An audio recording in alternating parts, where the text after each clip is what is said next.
하나님 말씀 에베소서 2장입니다.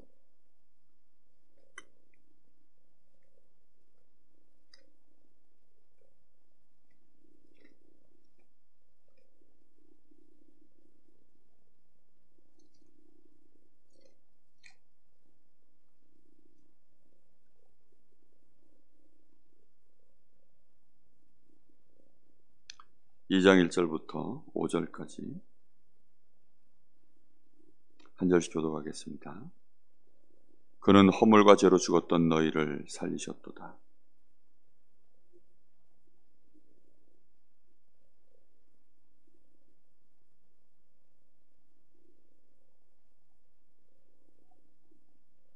전에는 우리도 다 그 가운데서 우리 육체의 욕심을 따라 지내며 육체와 마음에 원하는 것을 하여 다른 이들과 같이 본질상 진노의 자녀이었더니, 같이 보겠습니다. 허물로 죽은 우리를 그리스도와 함께 살리셨고 너희는 은혜로 구원을 받은 것이라. 아멘.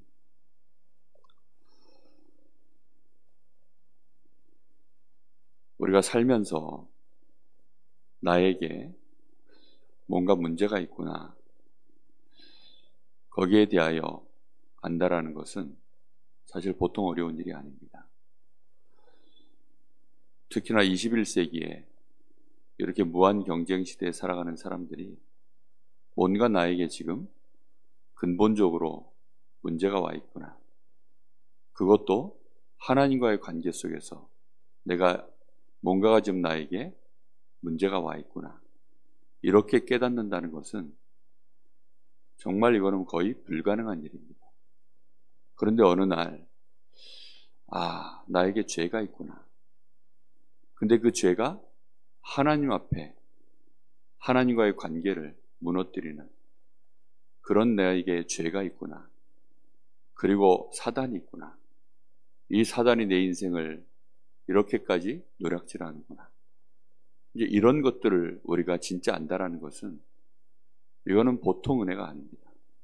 이걸 알아야 나에게 그리스도가 절실해지거든요. 그런데 대부분 사람들은 거기에 대하여 말씀은 듣지만 말씀을 들어도 사실은 잘 몰라요.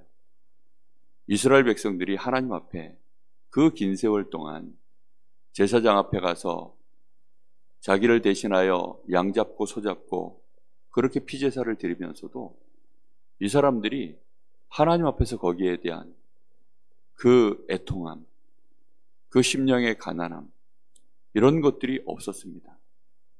그 세월 속에 그걸 놓치다 보니 계속해서 이 이스라엘 나라에는 하나님이 깨달으라고 채찍을 치셨거든요. 그게 7번이나 온 재앙인데, 그런 와중에도 바리새인들은 또 종교적인 지도자로 자신들의 율법의 행위로 그것을 얼마든지 극복해 나갈 수 있다라고 그렇게 믿은 사람들입니다. 그러다 보니 이스라엘 백성들이 대부분 거기에 영향을 받아서 사실상 하나님의 자녀가 아닌 마귀 자녀로, 틀림없는 하나님의 자녀로, 하나님이 그렇게 하나님의 백성으로 이렇게 구별해 놓으셨는데도 불구하고 거기에 대표격인 이 예루살렘 성전에 있는 대제사장들, 그 안에 있는 산헤드린 공회원들, 특히 바리새인들, 심지어는 하나님의 말씀을 계속해서 기록하는 이런 서기관들, 이런 사람들이 사실상 마귀 자녀로, 죄인으로 그렇게 되어져 있었습니다. 그런 사실을 사람들은 꿈에도 몰랐죠. 그러다 보니 예수님이 누군지 알 필요도 없었고, 예수님에 대해서는 어떤 눈으로만 보았냐면 저 사람이 대단한 랍비구나, 이 정도. 그것도 좋게 봐주면 대단한 랍비구나, 이렇게 보는 것입니다. 나쁘게 보면 저게 우리에게는 심각한 정치적인, 우리에게 적대 세력이 될 수 있겠구나, 이렇게 본 거예요. 이렇게 되어지니 사실은 이 유대인 사회 안에서 이게 흐름이 많이 갈렸습니다. 조금 힘 좀 있는 사람들은 예수님에 대하여 적대적인 관계를 맺어버리고, 또 한편에서는 예수님을 향하여 이렇게 쫓아다니는데 예레미야처럼 엘리야처럼, 세례 요한처럼 그렇게 예수님을 쳐다본 거예요. 그러니 예수님 앞에 나아갈 때 예수님을 향하여 주여라고 부르는 것은 사실상 불가능한 일입니다. 왜냐하면 또 그때 당시의 분위기는 주여라고 부를 수 있는 대상자가 정해져 있기 때문입니다. 주여라고 부를 수 있는 게 21세기에는 없잖아요, 사실. 우리가 주여라고 부를 수 있는 대상이 누가 있습니까? 우리가 하나님 말고, 우리가 성삼위 하나님을 향하여 주여라고 부르는 것 말고는 일반 신자들도, 아니 일반적 불신자들은 사실은 그들의 인생에 주여라고 부를 수 있는 대상이 없어요. 누구를 향하여 주여라고 부를까요? 그러니 우리에게 내가 나를 구원하실 주님이 필요하구나, 정말로 이런 분이 있다면 내가 나의 주인으로 모시고 당연히 이분이 나의 주님이 되시고 나의 구주가 되시고 당연히 그런 것이지. 그런데 그럴 만한 나에게 필요성, 절대성, 이게요 발견이 안 되는 거예요. 이러다 보니 사실상 인간이 뭔지 자체도 처음부터 모르는 것입니다. 우리 사람을 하나님이 하나님의 형상으로 만드셨다. 그런데 우리 사람이 죄를 짓고 하나님을 떠나서 마귀에게 그 인생이 지금 붙잡혀 있다. 이런 사실들을 누구라서 상상이나 할 수 있겠습니까? 오후 예배 때 그래서 고린도전서 1장의 말씀을 보았지만 세상의 지혜로는 사람이 절대로 이걸 알 수가 없는 거예요. 이걸 알 수가 없다 보니까 하나님이 우리에게 이걸 알리시고 우리로 하여금 이 전도에 미련한 것을 가지고 알도록 그렇게 우리를 하나님이 먼저 깨닫게 하시고 축복하신 것입니다. 저는 바울 사도가 에베소서 2장에 이 말씀을 기록한 내용을 보면서요, 정말 이 사람이 영안이 열린 사람이고 하나님을 아는 사람이고 사람이 뭔지를 정말 아는 사람이구나. 인생에 대하여 너무나 정확하게 눈을 뜨고 있구나. 단순히 어느 날 그냥 폭발적으로 인기를 얻은 그 예수님을 쫓는 이런 수준이 아니라 나에게 근본적으로 문제가 있어서, 그래서 나는 이미 죽은 인생이구나. 살아있는데 내가 죽은 인생이라는 사실을 어찌 알까요? 죄와 허물로 죽었던 너희. 아니, 내가 지금 분명히 살아있는데요. 내가 굉장히 지금 성공한 인물인데 내가 본질상 진노의 자녀라는 사실. 나는 성공의 길을 쫓아간다고 쫓아가고 있는데 알고 봤더니 그게 공중의 권세 잡은 자, 마귀를 쫓아가는 인생이라는 것을 그 누가 감히 알 수 있을까요? 그런데 그 길을 우리가 벗어날 수 있습니까? 절대 못 벗어납니다. 이거는 이미 운명처럼 정해져 있는 길이요, 멸망의 길인데 모든 사람이 가는 넓은 길입니다. 그러니 의심을 할 여지가 없는 거죠. 왜냐? 모든 사람이 다 가는 길이니까요. 모든 사람이 다 그렇게 살고 있으니까요. 그러니 이렇게 사는 거지 뭐. 저는 사람들이요, 이렇게 사는 거지 뭐, 그 말 들을 때 이 사람 복음 전에도 못 알아듣겠구나. 제가 운동을 해보니까 그래요. 정말 너무 화는 내고 막 자기가 실력이 안 늘고 맨날 게임에 지고 이러니까 화를 내는 사람한테 제가 옆에서 보니까 요것만 하나 고치면 요 사람이 그 화내고 안타까워하고 막 승질내고 이런 거를 조금 도와줄 수 있겠다 싶어서 요건 요렇게 좀 요렇게 해보세요 하면 그 사람이 뭐라고 하는 줄 아세요? 에이 뭐 그냥 이렇게 치다 마는 거지 뭐 선수 될 것도 아닌데. 그런 사람은 어떤 말을 해줘도 받아들이질 않아요. 정말 인생을 놓고 우리가 그러면 되겠습니까?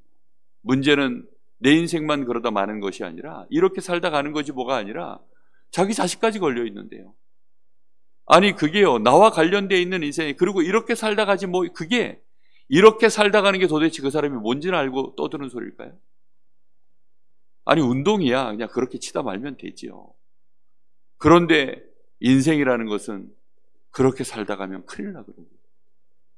하나님이 우리에게 그래서 혹시 질병을 주시는 것, 혹시 우리에게 인간관계에 문제를 주시는 것, 우리에게 하나님이 정말 경제적으로 우리를 완전히 막아버리시는 것, 이런 것들이 그것이 정말 은혜인 줄로 믿습니다. 우리의 심령이 하나님 앞에 그것 때문에 혹시 가난해질 수 있다면, 우리의 심령이 그것 때문에 혹시 애통해질 수 있다면, 틀림없이 우리 주님이 뭐라고 말씀하셨냐면 그로 인하여서 천국이 저희 것이요 저가 위로를 받을 것이요. 우리가 근본적으로 하나님 앞에 요구할 수 있는 지금 상황입니까? 사실은 아니거든요. 그래서 이 나병 환자가 주님 앞에 나아갔을 때에는 주여, 주께서 원하시면, 사실은 우리 입장은 그런 겁니다. 우리가 돈을 빌릴 때 야, 돈 내놔 이렇게 합니까? 사람이 너무 태도가 당당하게 야, 돈 좀 줘 이러면 사람들이 뭐라 그러죠?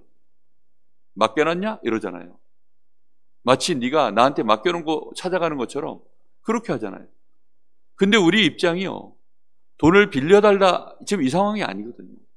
빌려달라고 해도요, 이게요, 사실 안 줘도 그만인 상황 아닙니까? 왜요? 수없이 이미 빌려줬거든요. 수없이 이미 하나님은 우리에게요, 그 은혜를 계속 베푸셨어요. 깨달을 수 있도록 우리에게 기회도 주시고 은혜도 주시고 계속 기다려주시고 지금까지 해오신 겁니다. 그런 우리에게 더더군다나 우리는 하나님 앞에 뭘 요구할 수 있는 위치 자체가 아니에요. 그런데 이 지금 나병 환자가 주님 앞에 나아가서 딱 그런 심령으로 주님 앞에 얘기한 것입니다. 주여, 주께서 원하시면. 지금 바울 사도가 그가 구원받을 때 사실은 그의 입장은 좀 더 험악했죠. 그날도 이 예수 믿는 사람 죽이겠다고 그 핍박자로 예수 믿는 자를 잡아 죽이는 일에 그렇게 가던 중에 다메섹 도상에서 예수님을 만난 것입니다. 그러니 그 바울이 구원을 받았다라는 것은 바울의 입장에서 봤을 때는 이거는 정말 까무러칠 은혜입니다. 이게 보통 은혜가 아니잖아요. 우리 평생 사는 동안에 하나님 원망 안 하신 적 있으십니까? 저는 예수님 정말로 알기 전에, 복음 정말 알기 전에, 그리고 복음 알고 나서도 체질상 올라오는 이 두려움에서 올라오는 원망 비슷한 것들이 있잖아요. 정말 이런 것들이 우리 속에는 안 올라올 수 없거든요. 또 관계 속에서 부딪힐 때, 또 내가 힘 떨어지면 힘 떨어졌기 때문에 어쩔 수 없이 나오는 그 불신앙과 염려와 불평등. 염려는 하나님을 무시하는 거라 그랬는데 하나님 무시하고 아예 대놓고 원망하고, 우리가요 그런 일들을 얼마나 많이 그런 짓거리를 지금까지 해왔는데, 그런 우리가 하나님 앞에 하나님 이것 좀 해주십시오, 저것 좀 해주십시오, 사실은 그게 어불성설입니다.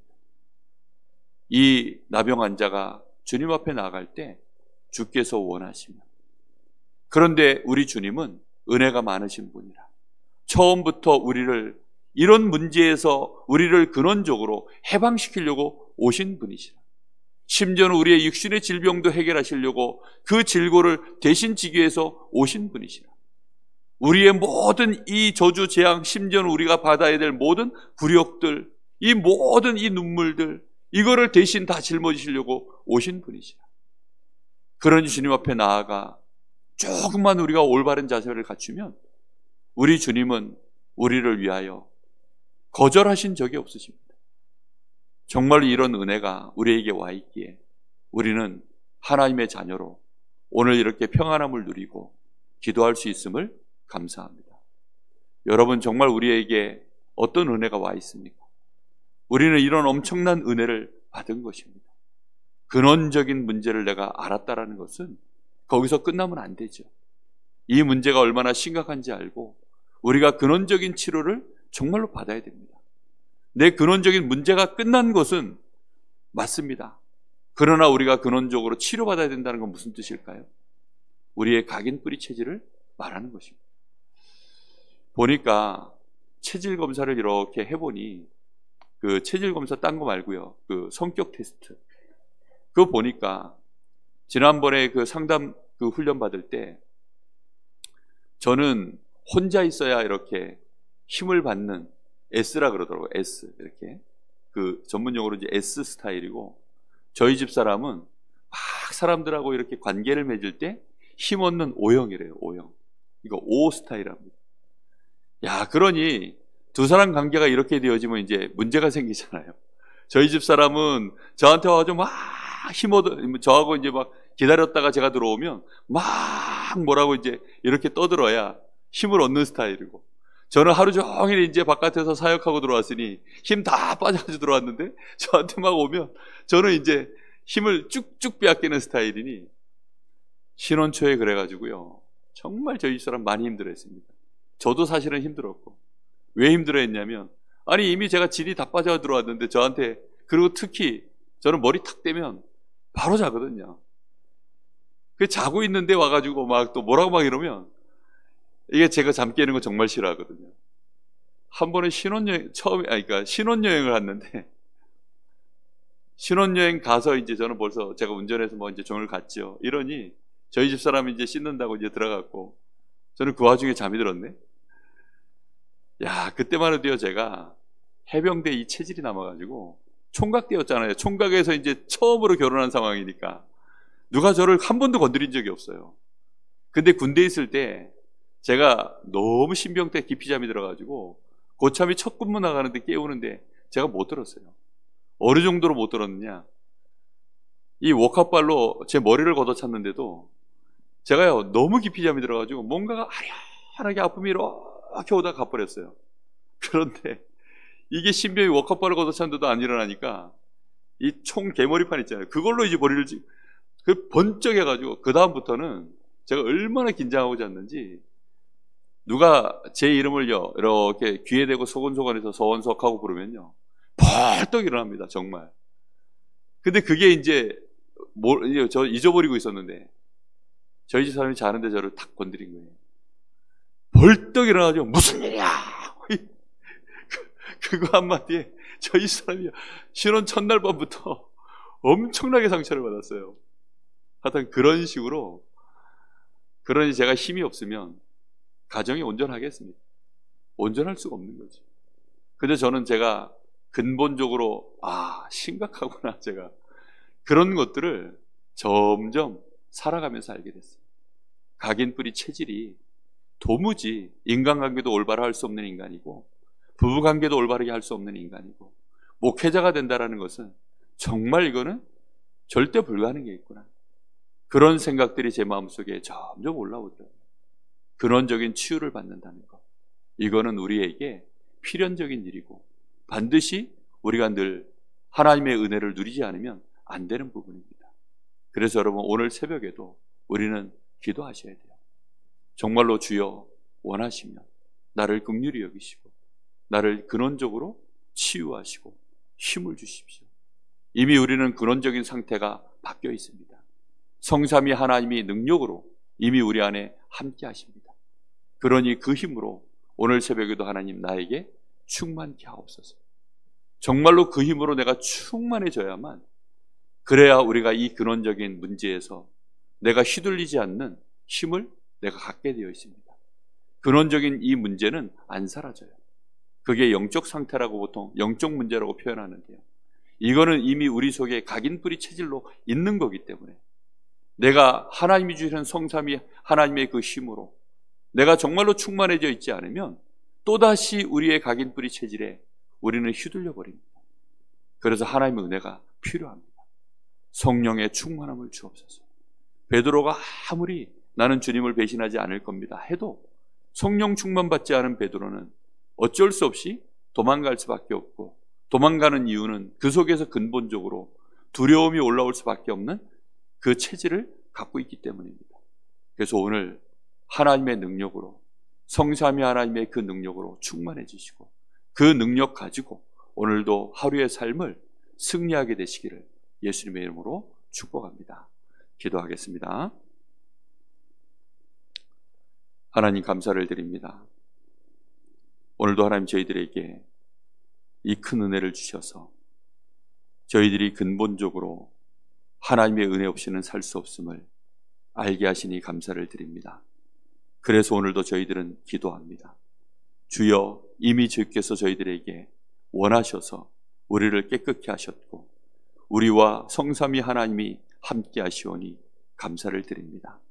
이 어마어마한 축복을 저희들에게 이미 약속하셨고 주셨사오니 오늘 이 새벽에도 오직 성령의 충만함을 구하는 시간 되게 하시고 그 권능으로 하나님 저희들에게 오력이 충만해지게 하여 주시옵소서.